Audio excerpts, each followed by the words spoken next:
everyone in every socioeconomic group. This is a great conversation to have today. And without further ado, we will introduce Sarah.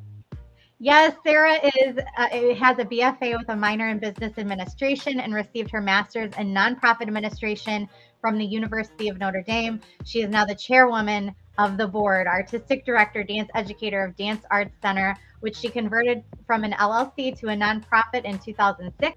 And went on to open a second location in 2007, both of which are thriving. She works to offer dance through the Boys and Girls Club throughout Florida. She's also the proud mom of 3 boys and one of the owners of Apolla. So without further ado, we're excited to welcome Sarah Balda. Sarah, thank you so much for being here. We are so excited. Thank you so much for having me. What an honor to be here. I'm super excited to have this conversation today and just get moving forward, and hopefully we can bring some clarity to some folks about dance accessibility, how we can attain that as a dance community, and as well as bring some clarity about nonprofit versus for-profit work. Yeah, and I think there's a lot about nonprofits. We were talking before we went live that there's a lot of misconceptions about what does nonprofit mean, and you think you know, but there's also some connotations, some biases, right, that we have automatically when we hear the word nonprofit. And I'm really excited for you to be able to clear that up today for everybody. So, tell us why did you choose nonprofit administration? Why did you go that route?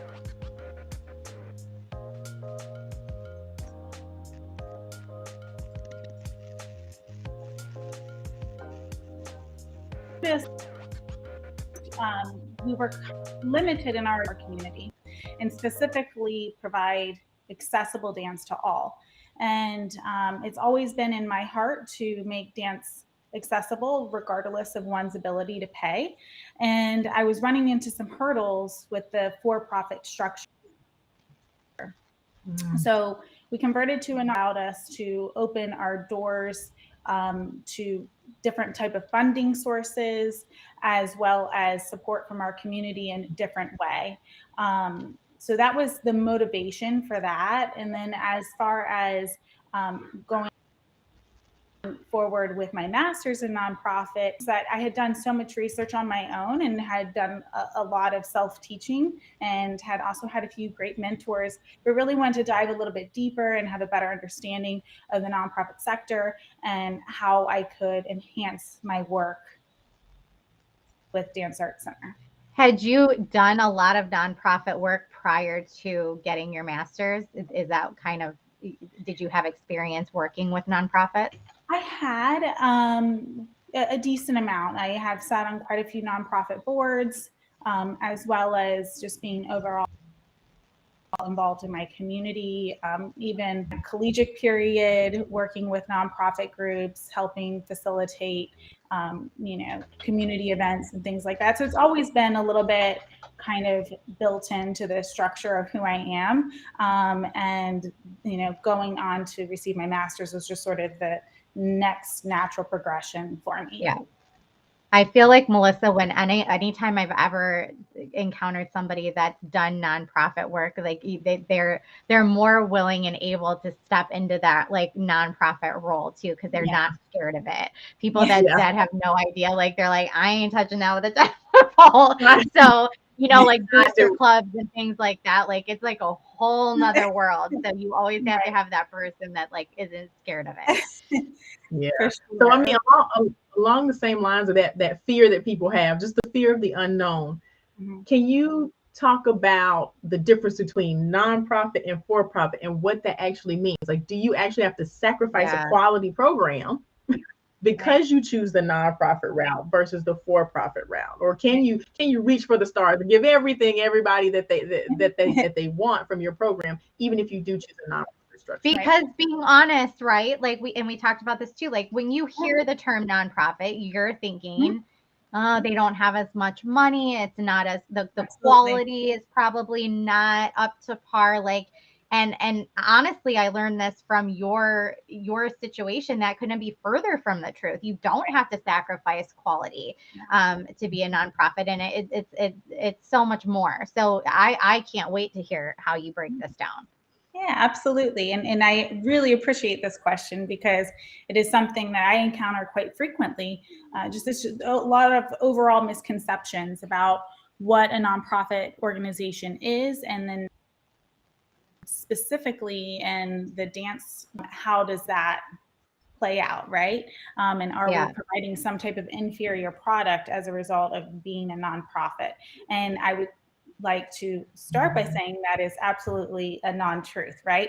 So we do not need to sacrifice anything as far as the quality of and our program services.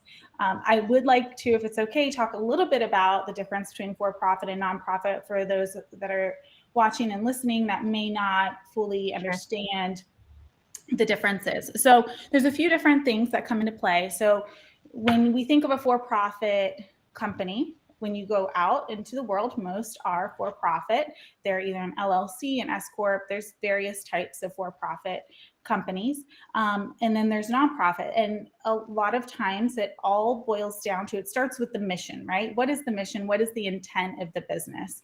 And for a for-profit company, it's going to be so much about the profitability and selling product, right? And pushing that, selling the service, selling the product, and maximizing profitability. In the nonprofit sector, we're much more focused on the community, and that community can be very small and even global, right? But there's a community cause in mind, and that is the driving force. There's also different streams of revenue depending on the type of company that you are. For profit, you're typically pushing, selling some type of service or some type of product, whereas in the nonprofit sector, we're really not only, we can gather funds from program services, right? That's completely acceptable, but we're also finding different ways and avenues to money. So that can come through grants, through donations, different ways like that. And then there's also different things with management, as far as a for-profit company will be responsible to either the shareholders, or in a nonprofit, we have a board of directors that helps guide and facilitate our long-term mission, goals, strategies, and that sort of. But nonprofit doesn't mean you don't get paid. It doesn't mean not at all. That you don't get a paycheck. Like, that's another, I think, misconception with nonprofit. Yes. Right. 6% a nonprofit organization typically consists of a mix of paid staff members and volunteers. So I will say we rely heavily on our volunteers, and I am so blessed that we have so many and have come back for years to help. And the volunteers really help kind of keep the system rolling. But there is 100% nothing wrong. You should be paying your staff that are doing work, and they should be compensated correctly, level of education and their work output. So I feel like what you're saying about volunteers is every dance studio, whether they're for profit or nonprofit, especially dance studios. There's so many volunteers that go into, recitals and helping at the studio and fundraisers and stuff like that. So, I mean, that really isn't, that's not a new thing, right? That happens whether you're for profit or nonprofit. True. So yes. Yeah, that's great. And there are overlaps, right? There's 100% going to be overlaps. I think, especially in the dance world, we do rely heavily on volunteers. You volunteered at many of your own dance schools events and held car washes and did all sorts of various things to help raise money or to help support the business. But I will say, I think in the nonprofit sector, we utilize on a wider range, just there's a wider reach for volunteer and volunteerism, and it's kind of definitely bred within the culture of what we do. Right. But it does intersect. both for-profit and non-for-profit. And as far as one last point I wanted to make as well. Oh, sorry, go ahead. Oh, we had a little bit of a lag, I think. Melissa, Oh, what no, were you go going to ahead. say? No, go ahead. Please, Melissa. Yeah, I definitely don't want to interrupt because we're going to the floor. My big thing that comes up for me is when you were talking about nonprofits having a community cause drive, being driven by community cause. That's a big responsibility, and you have to keep that in mind. Like people, I don't know. I would touch on the fact that I don't think people should think to pursue a nonprofit just because it's something that they thought about one night. Like you actually really do have to have a passion around what that community cause is, right? And I will tell you, over the course of my career, I have sat down with so many people who wanted to, even outside of the dance world, wanted to start a nonprofit, right? Because they had an idea. And it's really important that if you do choose to go the nonprofit route, that it has to be something that speaks to you and speaks to your board and has to be within the culture of what you're going to do, and by no means done because it is something that you feel you'll have some type of financial gain from, because there's a lot of also responsibility that comes with being a nonprofit. You have to be completely transparent. All of our financial documents are fully exposed and should be, and we are responsible not only to our community as well. And they have strong oversight on what we're doing, how we're spending our money, and ensuring that we're staying true to being a nonprofit organization. So what do you love? Give us one thing you love about the work, one thing you find most challenging about the work in this structure.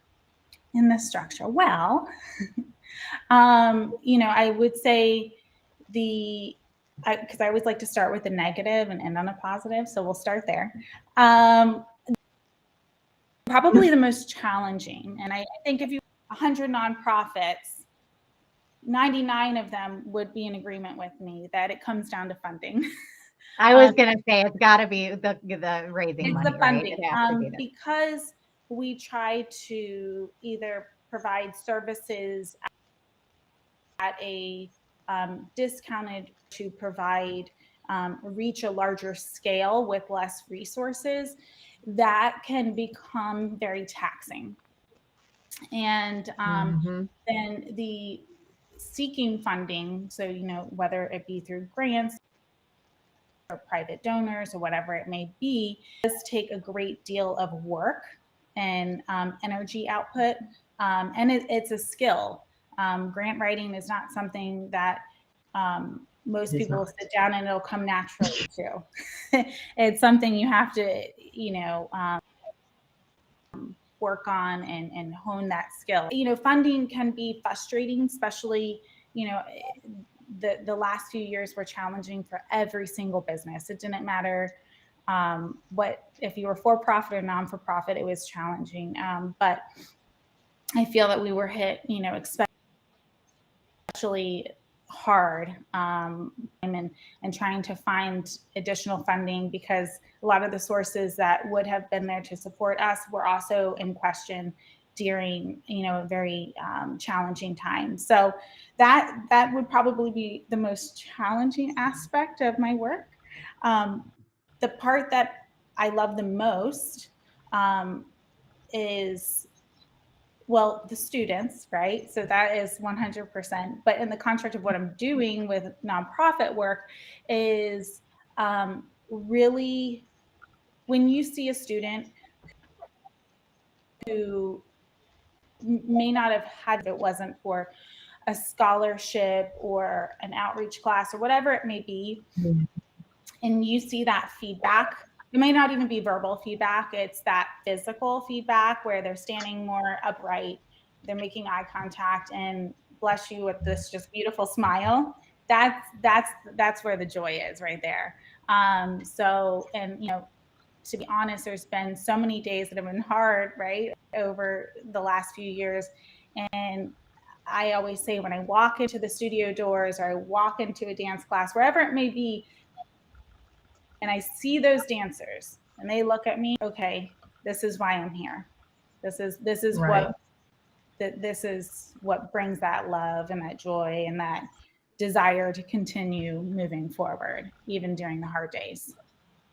Yeah, and Sarah, that I mean, it really is a great segue into the next point, because and we're going to talk about how you accomplish all this, right? But from your scholarship programs to the work you do to bring dance to lower income communities, to the culture you're determined to provide through your studio experience, accessibility is something you really prioritize. So why that? Like, what is the fire in you? Where does it come from to make that a priority? And talk a little bit about some of the examples for the difference that's made for some of your students.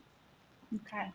Well, it's I think a lifelong journey for me personally. I come from two amazing, loving parents who have done provide the best for me.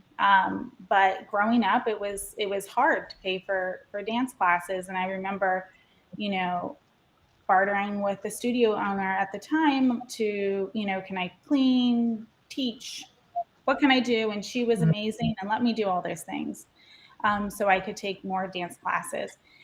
And over the course of my dance life, I've noticed there's just been this upward path of, everything's costing more.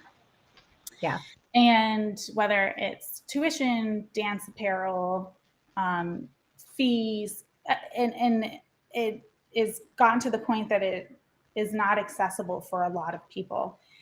And really, I just became so passionate about it, because I want anyone who I have access to who dance can, because dance has been such a part of my life, almost my whole life. And I know how much it's made me into the person I am today, and what it taught me, not just as a dancer. I think in the dance world, we focus a lot on skills and talents, but there's so many other elements that come from being in a dance class that pay forward for the rest of your life, that I think, if I can be part of adding that little piece of positive into someone, like, we are winning, right? So that's really been the driving force, for why we have focused so heavily on dance accessibility. And thank you. I think that it's so beautiful, because that's really the point in this world where everything has gotten so commercialized and everything is just overexposed on social media, and it's about the trophy sometimes, and that what convention and what competition and what place you came in and how expensive your costume and sparkly your costume is. Like, you're really, like, you get it, and it really, at the end of the day, this is what it's supposed to all be about. And I think just having reminders like this is good for anybody, whether you're a nonprofit or not, to remember why we're in this and what it actually does for people's lives for the rest of their lives. Right? Absolutely. But that's not a for-profit, nonprofit intention, right? Like, that's right. That's it is something we can all do, and we all have the power to do that as dance educators. And I think we just need to be mindful of that we're not just creating amazing dancers, future adults, that we want to be amazing adults, right? And how can we impact that? How can we help them grow as a person, not just as a dancer? Yeah, thank you so much. And for those of you just joining, I'm Bree. I'm here with my fabulous friend and co-host, Melissa McDaniel Grisham. This is Beyond the Steps. Every week, we're going to talk about topics that are impacting the dance community and beyond, performance athletes, like racism, gender inequity, sex abuse and prevention, nutrition, psychology, and of course, dance medicine and science. And we pick one question, and we have one guest expert join us to really dive deeper and explore the question, right? Today, we're talking to Sarah Balda about how studio owners can make dance accessible and safe for every socioeconomic group. Dance should be accessible for all.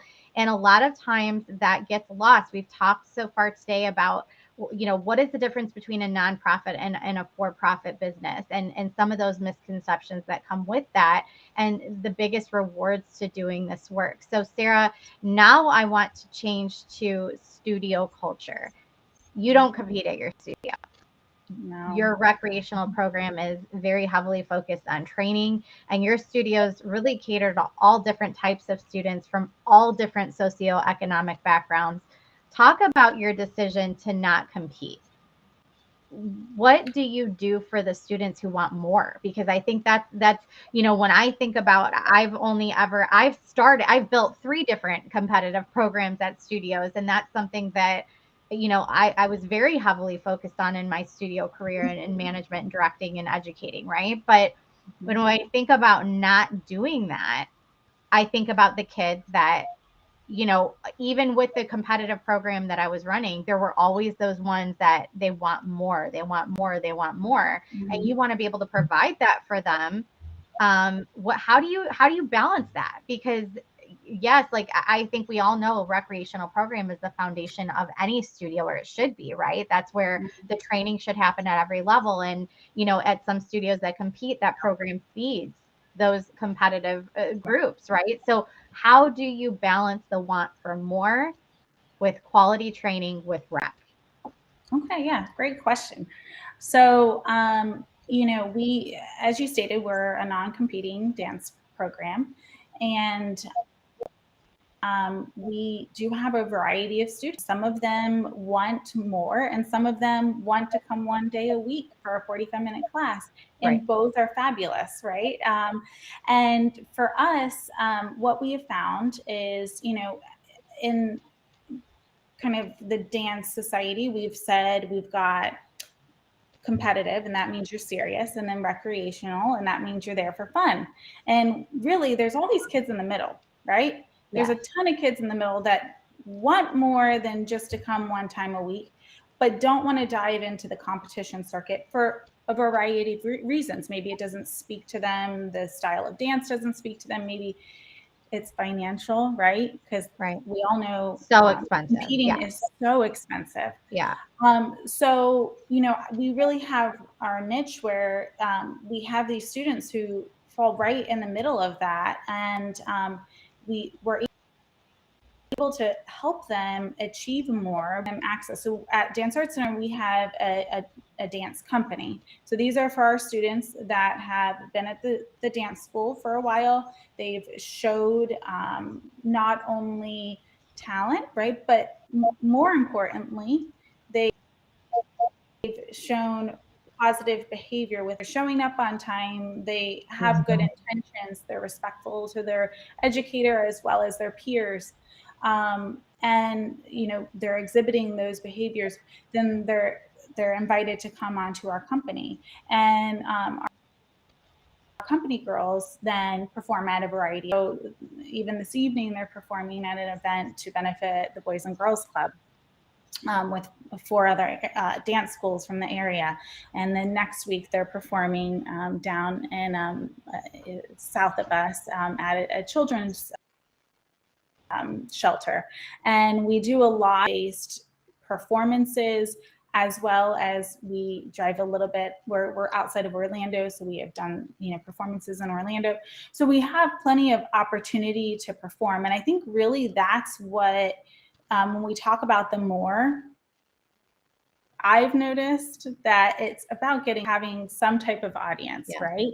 That's what we all crave as dancers. And I've found that my students are able to still attain that and get the exposure to the performances, but not do it in a competitive way. And we've also opened the door to a lot more students who, because of that financial barrier, right? And so, it's just the way we kind of have operated, and it's worked really well for us. And our particular dance families are very happy that we don't compete, right? But there's some that love to compete. And then I have, if that's something that someone feels super passionate about, then I think there's, so many great avenues even around here that in our local area. I love that, because this really falls in. There's two things. I'm going a little off script, but you really know what you're offering. You're very confident in what you're offering and what your what your mission is with what you're selling at your studio, and that's you're keeping that very solid, which is great. And if this isn't for you, then there's another place you can go. Like, exactly who you are and what you're doing. So that's wonderful, A, for business, but B, I wonder if you're seeing like a lot of the, when you go in the dance teacher networks and all the groups and social media, you're seeing the constant theme. And Melissa, we've talked about this, is burnout, right? You see kids quitting dance at, 14, 15 years old because there's not enough time for peer groups and school demands, and they're just losing it, right? So dance is kind of getting chucked to the wayside. And I wonder if you've maybe got the answer here, and we all need to be paying attention, because are you seeing that as much? No, and we really don't. And of course, there are some students that segue off because they have multiple talents and they want to go pursue something else more heavily. But as a whole, we don't see that burnout. And I know we're going to probably touch a little bit on safety. Kind of goes layered into the way we operate and the amount of hours our students are dancing. And it's not because we don't want them to dance all the time, but we also know that their physical bodies can only handle so much, and they're growing and developing, and trying to find that balance where they can still and be in their school's play. They can dance and play soccer. They can do other things, because I know I've seen it over the years, students who become too hyper focused on one area can tend to balanced, right? So I think being able to find that balance, that you are able to receive a quality education, you're able to perform, you're able to have all the things that you want, but within the framework that we do, which is not competing and focusing more on community performances. Yeah, thank you. So I want to switch over to accessibility now, because what are some ways that you're making dance accessible for all through your studio programs? And that could be through, I know you mentioned scholarships, tuition. How do you handle your pricing, the cost of your costumes? Like, without giving away all your trade secrets, what are some ways that you're accomplishing that to be able to make this accessible for more people? Right. So at Dance Arts Center, our tuition rates, we have a portion of students that are on scholarship, and then we have a portion of students that pay tuition. It is set at or below, typically below market for our area, especially when you are looking into the tiered system for classes. So if you add on classes, our overall price point is much lower. Because we're trying to encourage students to take, right? And allow them to, I should say, right? Because that was one thing growing up, you can take one class, right? Because that's what we can afford. If we can kind of break down that cost to take multiple classes, you're making it already right there more accessible. Manage it through our tuition. We manage it through our scholarship program. We all of our fees and pricing, even when it comes to costuming and stuff. I mean, we have to, like this year, we did have a slight increase in our our costume fees, because the market has gone up. I mean, everything's gone up, right? If you didn't increase your prices this year, I want to talk to you, because I don't know how you managed it. Right. So, everything's gone up for us, right? But the tuition or the costume fee went up because our prices have gone up. And I will tell you, we didn't increase it the same increase that the costume market has gone up, but we needed to be able to kind of create a little buffer there. So we do that. Another program that we run for accessibility is we have a program called Stage Left, where we actually collect dancewear, and twice a year we lay everything out. It's all well organized, and you can come, and if you donated something, you can get something for free. If you didn't have something to donate, you can grab an item for $5. So that's wonderful. Yeah, that's so incredible. and it's something that's worked out really well. Our families love it, and you know, they may not be able to come and get top to bottom all the items that they need, but let's say they're able to, you know, get one leotard or a you know, trade their ballet shoes for another pair of ballet shoes. Then it just helps it bring another one of those barriers in our community that come along with being a dancer, sort of breaks that down. And then also, if I have families that I know specifically need something, that are on scholarship, or even just going through a rough financial patch and they need something, we're able to kind of fill that void for them, which is great. That's and then wonderful. We also, it's been a little bit on pause, but we're working on revamping it. We have a program called Bavard Dances, and that program is specifically targeted to working with youth-based programs throughout our community, where we're bringing dance into youth-based programs are located. So we tried for a while offering scholarships, but transportation really became a big hurdle that we were noticing. Yeah. So, and it wasn't a lack of intention or desire, but actually getting the child from their home hurdle. So we found bringing dance to them has been much more successful. So it's been, you know, it's a kind of a accessibility on multiple layers is something that we focus on, and it's for our community as a whole, right? Because we want everyone to be accessible and to have the opportunity. So yeah, and I feel like really that's the only way accessibility, making something accessible, really can happen is if you have all those layers, because there's so many challenges for all different kinds of people, and you're really getting creative on how to address and tackle each one of those challenges, which I applaud. I think what you're doing is amazing with your studio. You know that, I've always said that, but yeah, that's really cool. Thank you. That's absolutely amazing. I mean, I think a lot of my life passion. Yeah. A lot of the things that you mentioned don't necessarily fall into the nonprofit space either. Like a lot of for-profit studios can establish a lot of these practices. You know, it doesn't have to just be when you're established as a nonprofit or with a nonprofit structure. So keep that in mind as we get out there. We'll see what Sarah has to later. So make sure you keep that in mind. For those of you who are just joining us, we're talking to Sarah Balda about how we can make dance accessible and safe for all socioeconomic groups.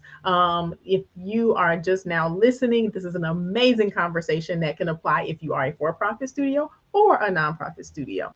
Or even not a studio. You could be another activity, right? You could be a performance athlete. You could be a yoga studio. You don't need to be a dance studio. Right.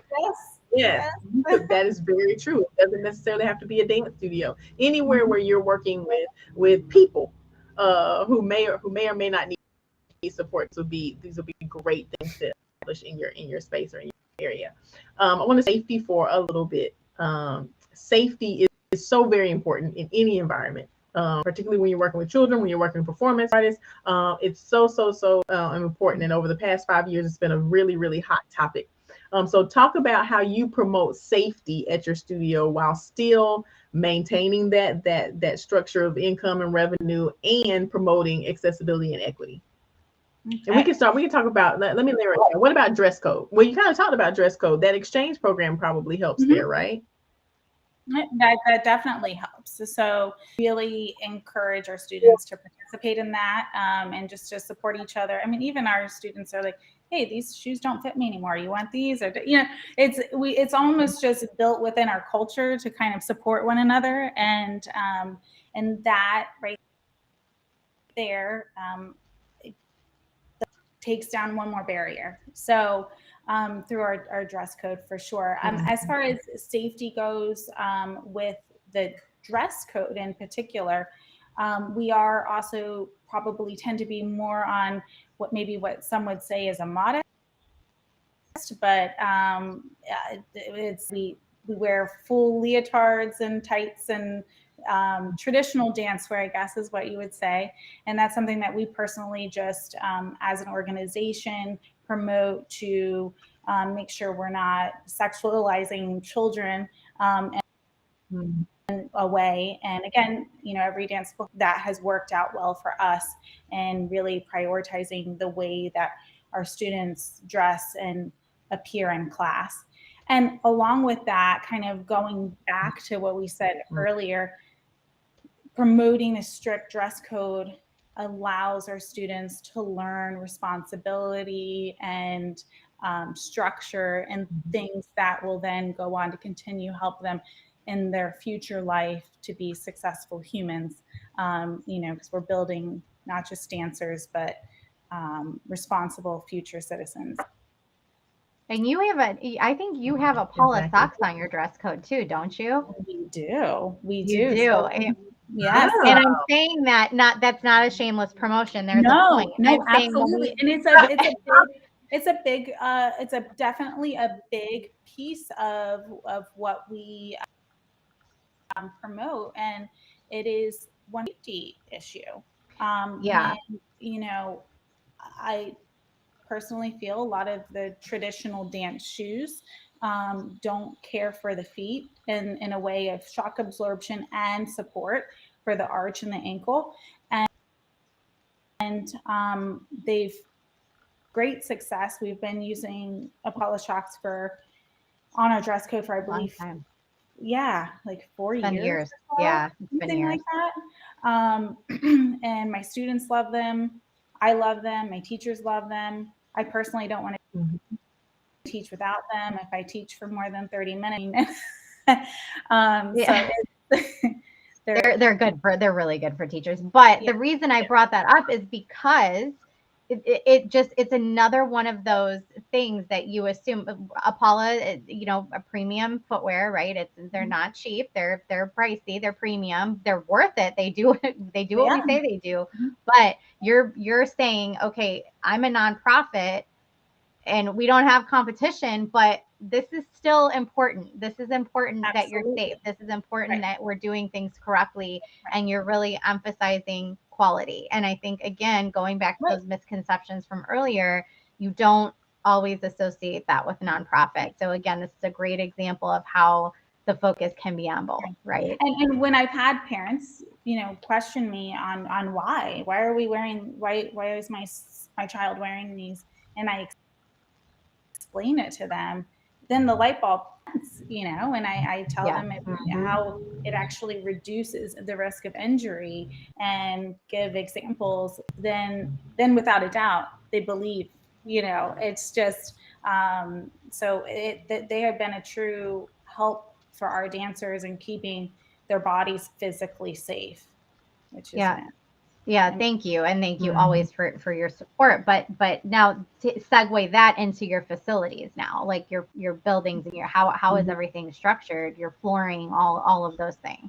Yeah. So when from the beginning, what's that? It's not cheap. I said that's not cheap. Marley floors, spring floors, not cheap. It is not cheap. And it is something that I've been passionate about since I started off, because I grew up on a very well sprung floor. Yeah. And understood the value of it. And then over the course of the years, dancing on different surfaces and realizing, oh, wait, why do my knees hurt after I dance at X place, but not after Y place? Well, when you look at the type of flooring, that's a huge component. And I do feel studio owners, that's one of the first places they cut corners. And that's a very financially motivated decision and a very short-sighted decision in my personal belief, because that's not looking out for your dancers' long-term health. And it's our responsibility these parents are entrusting us with their children, and we need to ensure that we're doing what we can to protect them. So at Dance Art Center, we've invested heavily into our flooring, have had them professionally laid. They're beautiful wood floors that are sprung. They have, there's cork, and then bouncers or spacers rather, and then more cork and plywood, and then it's a multi-layered, and it has without a doubt proven to be an investment that is. And I, you know, always telling my dancers, you know, when we're dancing, I'm like, even when we're jumping, right, your knees over your toes, right, and you're not going to injure yourself here. This is not. Yeah. If you go home and you trip, that's but here we do, and that all starts from the ground and then works itself up. So and then also, as far as safety within the studio, I do have security systems throughout both our locations, inside and out, and that is a multi-layered reason for that. One, for the safety of our dancers. So if we have something questionable going on, we can identify it quickly and manage through that. But also for accountability for our families, if maybe there has been situations in the past where something transpired in the classroom and there's nothing like video evidence to you know, kind of bring clarity to what actually took place. I love that. I love that. That's how you chose to say that, to bring clarity too. Yeah. And I truly all studio owners to invest in a quality video system that runs throughout their school so that they can do that. And even down to, and this is a bit controversial, facilities and safety, but we don't personally have an observation window at our studio. I feel controversial, so I'm not trying to step on anyone's toes here. But one thing that I feel pretty strongly about is not having an observation window for a variety of reasons. But one of them is for the safety of the children inside. Lobbies up. You know, not all parents know each child in the room, and that I feel it's important to let the children have their time away without being observed by unknown adults. So to decrease drama and conversation in the lobby about what's going on inside. I mean, okay, so I'm just going to ask. I know that there are parents that do not like that you do not have an observation window. So how do you address that? And do they end up have you ever had people leave because you don't? Because I have found this is like a deal breaker. It is a hot topic. For sure. No, absolutely. So it is something that has been, we definitely have encountered issues in the past where families have come in and they've noticed we don't have an observation window, and that's a deal breaker for them. Okay. Just like in the past when I said, you know, competition isn't for everybody. If you are requiring an observation window, then we're not the right place for you. And here's a list of other dance schools in the area that do have them, and I encourage you to go there. No hard feelings, right? But the way I approach it is I share with them my concerns about safety. I share my concerns about drama. And also from my observations over the years, you know, prior to running my own dance schools, I taught students thrive, especially once they get into their teen years, if they aren't being monitored by their parent. And they want that time away. They, and this is no disrespect to the parents, it is that separation is healthy. That's something I just feel very passionate about. And my dance educator growing up never had an observation window. And I think it just kind of was within my upbringing. And now it's just carried forward. And I've had to tell me thank you. And we also have students, that come in that they have been living in a homeless shelter, an abuse shelter, and they're on scholarship. Mhm. Those children do not need to be exposed, right? There's just a lot of opportunity there for that the children don't need. But with that being said, some dance schools love them and they should. That's on them. That's what, it's about what works for everybody. We're not here to say something's right or wrong, but you do you embody, clearly who you are and what you offer, and you're comfortable in that, you're confident in that. And in every aspect of your studio culture, I just appreciate that you are committed to, this is who we are. So, and you do that confidently in every direction. So I think there's a bigger lesson here in business, right? About how people need to take notice. But as a parent myself, going back to the independence thing, it's getting scarier and scarier as my son is getting into that double digit. We have a son that's about to be 10, and,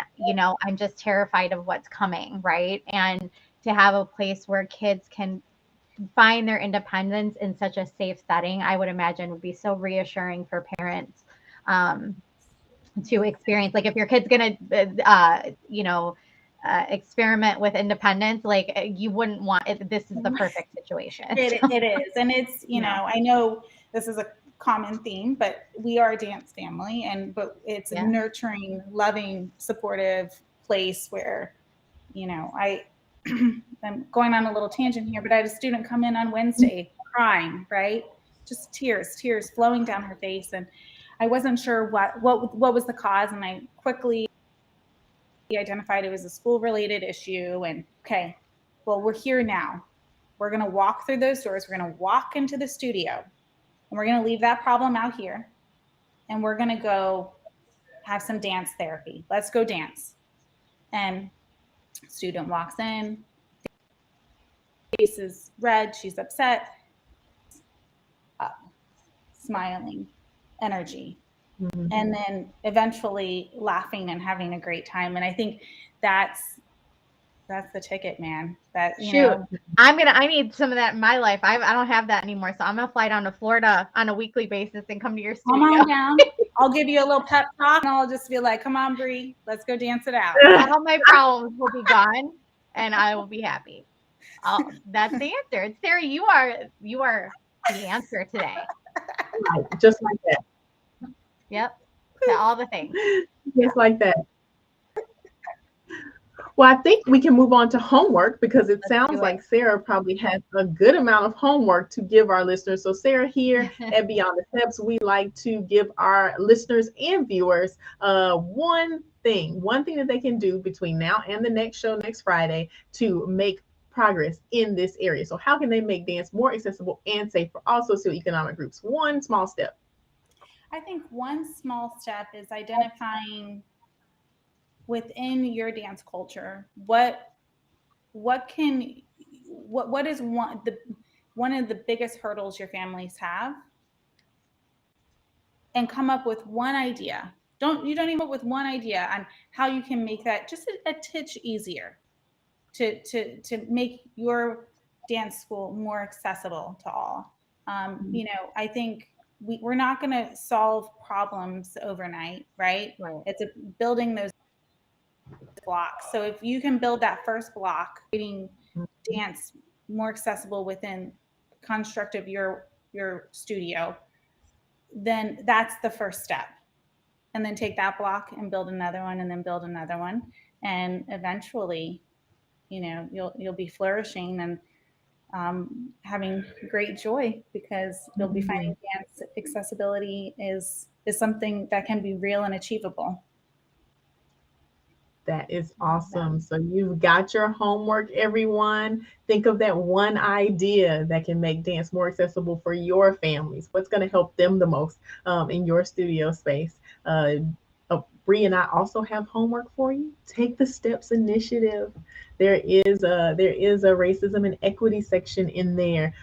There's a sex abuse and prevention section in there. There are a number of gender equity. There are training modules in there that can help you in so many different ways, and it is absolutely totally free. So make sure you head to the Apolla website, find that initiative, and take it. It is totally free. And how can people get in touch with you, Sarah? I can be reached through Facebook, Instagram, email. I'm not going to lie, I'm not the most techie individual, but the best way to reach me is actually by email. It's my name, so Sarah, Sarah, at danceac.org. And that's going to be the best way to reach me. And if anybody has any questions or wants to bounce an idea off, I'm chat either by email or eventually phone and help anyone out that's interested. And if you're in the Florida area, definitely look up Dance Arts Center. They're doing great things. You could hear it just from this small conversation today. There's a lot of good stuff happening there. So that's Dance Arts Center in Florida, and they have 2 locations. So check those out. We are going to be back next week. Sarah Balda, thank you so much for being here. As this is your first time on the show, I feel like we could have had like multiple 1-hour conversations here about all of this. And I'm sure we really look forward to having you back, but thank you for being here. Absolutely. Thank you for inviting me. This has been fun. Of course. And Melissa, always a pleasure to see you, my friend. We're going to be back next week with another fantastic episode of Beyond the Steps. The time is changing. It is now going to be released at Fridays at 3:30 p.m. Eastern. So look for those episodes to still come out on Friday. Friday's still the day, just a different time, 3:30 p.m. Eastern. Watch for Beyond the Steps. If you have topics you want to hear about, you can message us on any of the platforms. If you are somebody that wants to appear as a guest because you have something you want to discuss, message us, info@apollaperformance.com or Apolla Performance on Facebook, Instagram, TikTok, all the things, right? We would love to hear from you. And we are turning this into a podcast because we don't have enough going on. We're going to make Beyond the Steps a podcast with quarterly content. It's coming. This year is the year. So stay tuned for that. We're going to release seasons 1, 2, and 3. And you'll get all those episodes as well. So we have lots going on, lots of exciting things coming for you. You have homework. And until next week, we hope you continue your journey beyond the steps. Everybody have a wonderful weekend.